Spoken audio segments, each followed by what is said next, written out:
Okay, here's our first sign that we're going to talk about.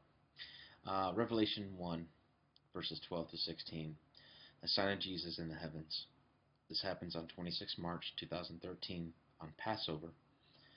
Let me go ahead and read the verse. And I turned to see the voice that spoke with me, and being turned I saw 7 golden candlesticks, one unlike unto the Son of Man, clothed with a garment down to the foot, and the girt about the paps of the golden girdle. His head and his hair were white as wool, and his eyes were as a flame of fire, and set upon his feet unto a fine brass, as if burned in a furnace. And his voice is the sound of many waters. And he had in his right hand 7 stars, and out of his mouth went a sharp 2-edged sword. And his countenance was as the sun shines in his strength. Is 2 key dates here. 26 March 2013, which is Passover, and then on May 25th, 60 days approximately, days later, we have a prenumbral lunar eclipse on that date. And that's the date this sign kind of finishes up. So let's break this verse down and see how we can see this in the heavens. First thing he talks about is 7 golden candlesticks. We have Neptune, Mercury, Venus, Uranus, Mars, and the Sun, and then Jupiter over here on the Taurus, the bull. We have Mercury, the messenger planet, which is inside Aquarius, given the voice of many waters.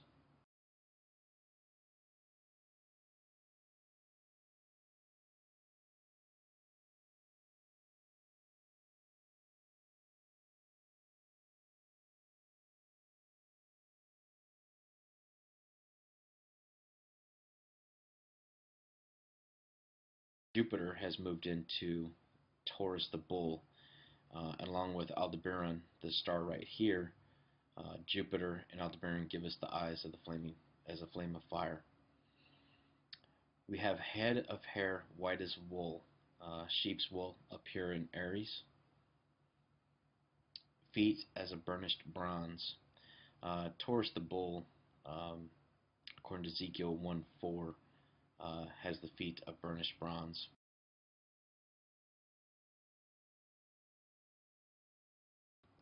In his right hand he holds 7 stars. Right here in the Pleiades system is 7 stars, the 7 sisters, in the shoulder of the bull.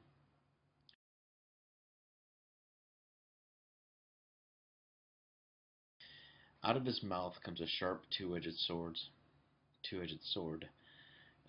Right here we have Pan stars, which is a comet, and Comet Lemon down here.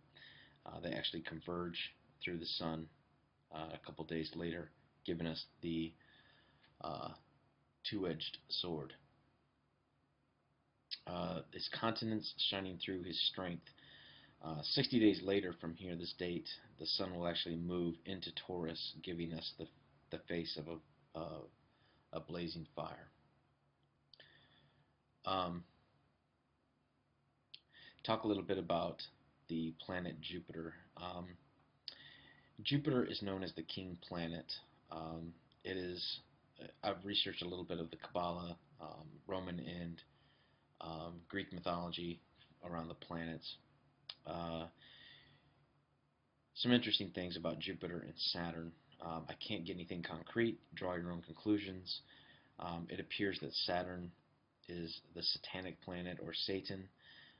It comes from Kronos, which is a Greek titan, one of the first Greek titans, and actually the Greek titan that actually ate his own children, from what I read.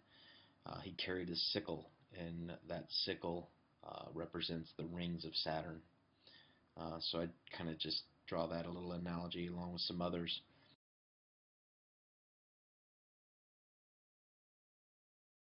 Jupiter being the king planet, the largest planet, and you notice that Saturn is not in this array. It kind of makes sense, and there's other signs in which this will kind of tie together, where Jupiter is represented as Jesus and Saturn as Satan. Am I looking too deep into it? I don't think so. But like I said, draw your own conclusions, do your own homework, research it, and let that be your guide. But from what I've found, it seems to make sense. Okay, so now we come to 60 days later, and we're at May 26, 2013. And like I said before, this is a prenumerable eclipse day, lunar eclipse. So it's kind of significant. What we see is the sun is, like I said, since moved and is now entering the Taurus system. And we're going to talk a little bit about the constellations themselves that make up Taurus. Taurus is the zodiac sign, and with it has deacons. And the deacons are Orion, Eridanus, and up here, Auriga. And some significant meanings behind these things, so we're going to talk about them. Taurus himself is called the coming judge and the glorious coming.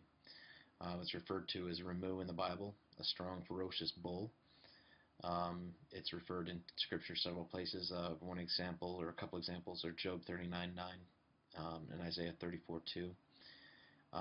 The bright star, Aldebaran, which is located right here, means governor, captain, and leader.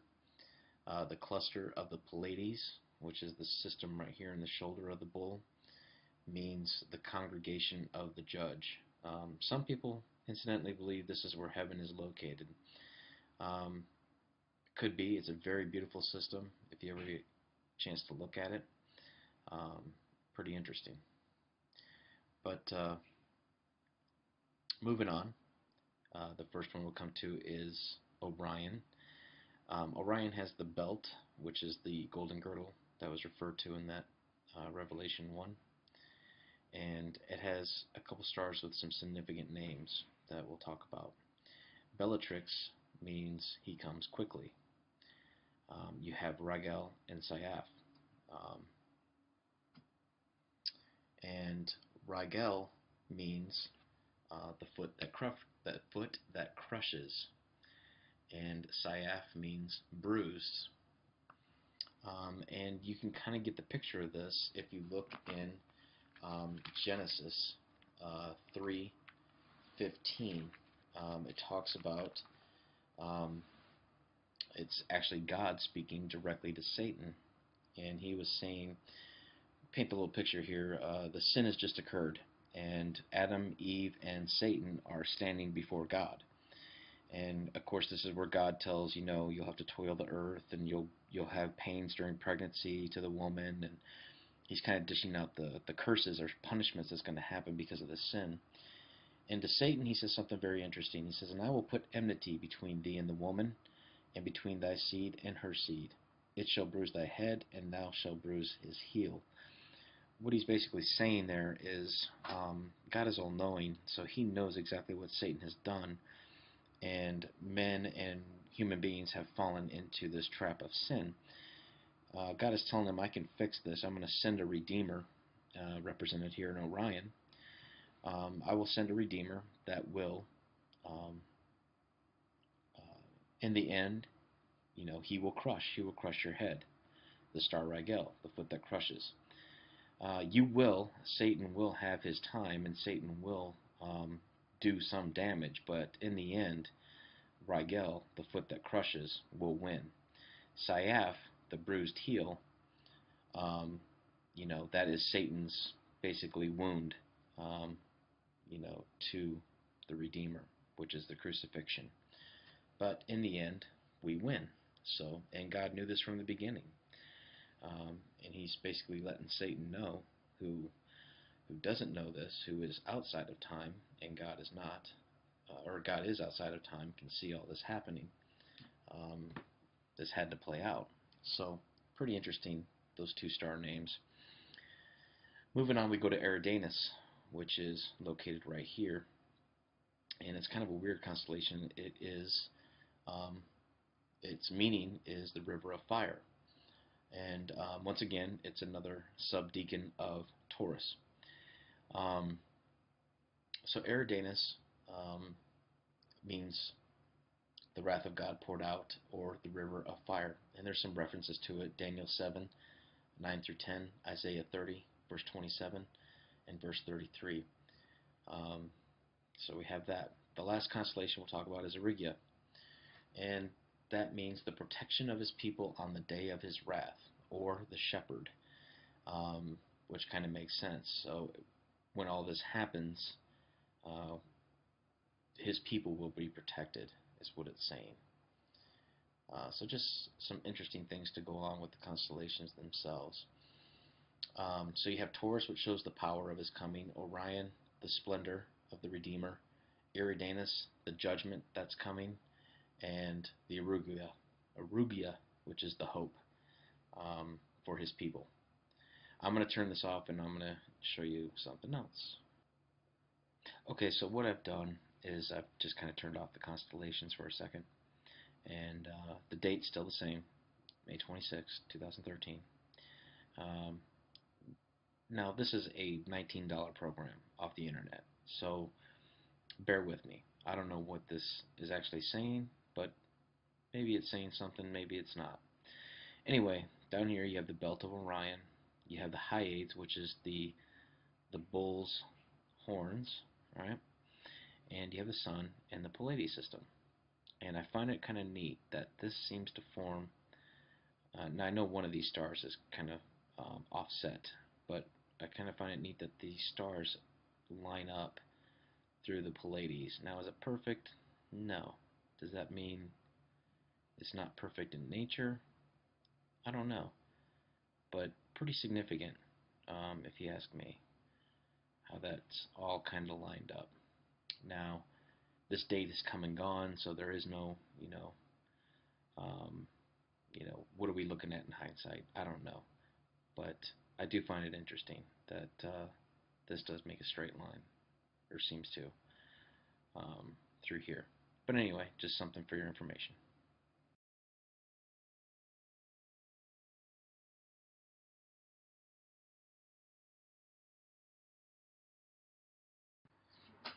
So I posted some screenshots of Taurus, the bull, and its deacons. So the way these work is you have the main zodiac, which is 12 signs, and then they have deacons, which kind of make up each little zodiac sign.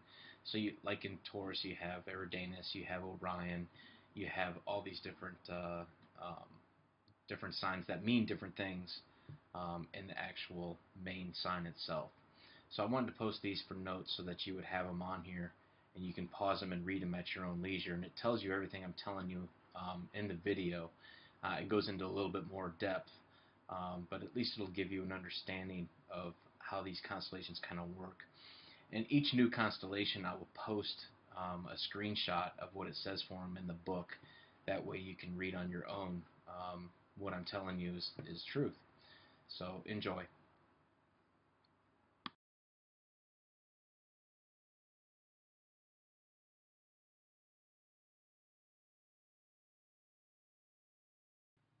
Okay, this is hopefully the conclusion of this video. Um, as I studied these things, and I've made videos in the past, it's disappointing because, well, it's not disappointing really, but I find new things to talk about in these videos. So it's like I keep getting more information and I have to remake the video. In this case, hopefully I can catch everything here and pass it on. One thing I noticed before this sign occurs in Revelation chapter 1, verse 12, and it goes to verse 17. One thing I wanted to say is Jesus says it 3 times in the first chapter of Revelation. He says it in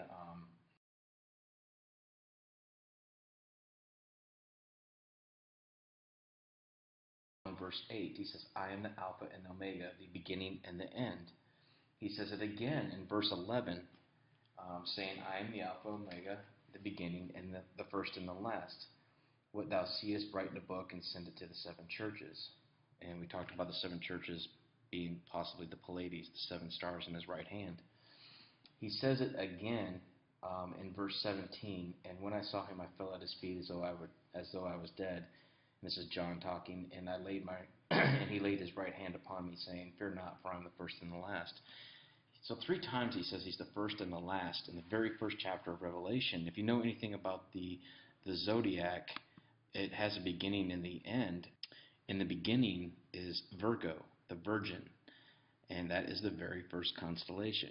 And the end is Leo, that is the very last constellation. So you have Christ returning, or I'm sorry, Christ being born of a virgin, and it says in Revelation 5:5 that he will return as a lion. In other words, he is going to come back as king and rule. Now we go back to our sign.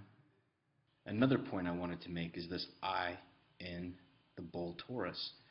Jupiter is right on line with these stars, and if you go left or right a day or two, this does not work. This does not happen. It's off the line of the star line.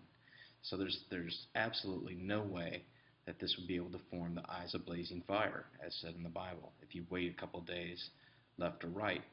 Once again, this is on a Jewish feast day, a holy day in God's eyes. So you can't. This sign is just, you can't deny it. It's there. Another point I wanted to make is you have the sun between Christ, the living water, which is depicted in Aquarius, and you have Pisces. And Pisces is the multitudes. Pisces is the church. Pisces is the people. They're bound by Satan, which is the sea monster here, which I get into in another later video, so I don't want to get into it too much here. But this is considered the multitudes, the people. So this is a huge, the voice of Jesus speaking with Mercury to the multitudes, that he is coming back. And look at the date on this. This is not too long ago, and these signs are coming up very quickly. So just keep that in mind. So I want to go into the eclipses and explain them. And here we come to our first solar eclipse, or lunar eclipse, rather. And you can see that this eclipse happens right near judgment, which is the scales. Libra represents the judgment, and judgment coming. And this eclipse happens just shy of the scales. Also, look what else is present at this point. Now we can look at this by the hour and see where exactly everything happens. So let's do that. You have your eclipse right there. As it turns, that's when it's eclipsing. So it goes right below Saturn as it eclipses. Right there. It's not a full lunar eclipse, that's why you can't see the moon actually turning colors. But maybe I can get close enough and see. Right there, it turns. So very close to Saturn, which is Satan or Kronos, and approaching judgment is how I see this.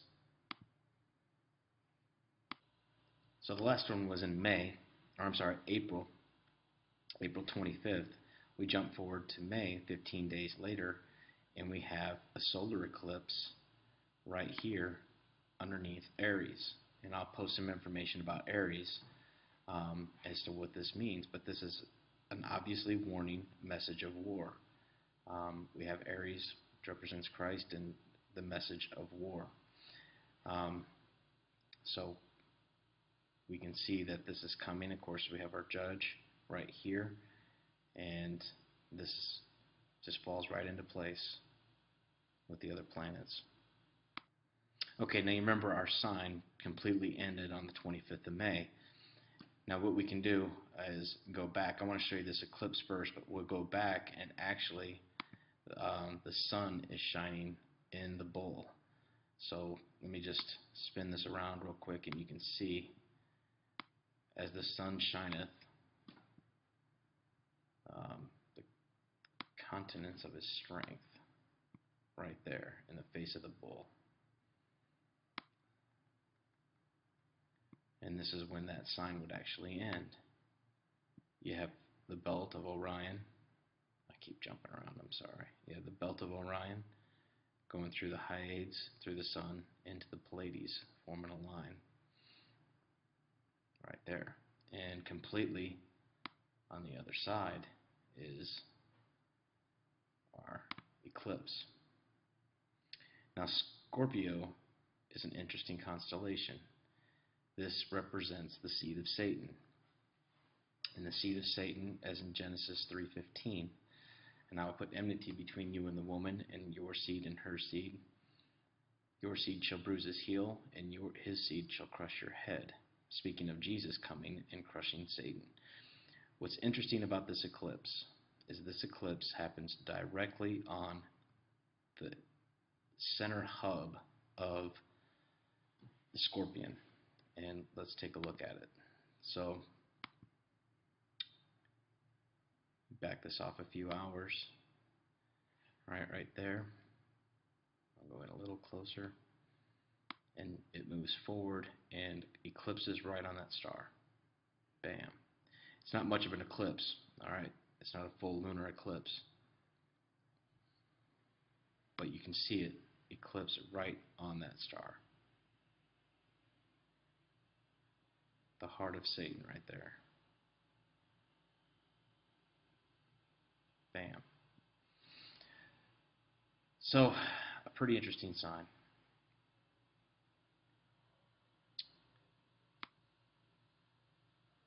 Passes right over. Thank you for watching. God bless. Take care. Find Jesus today. Thank you very much.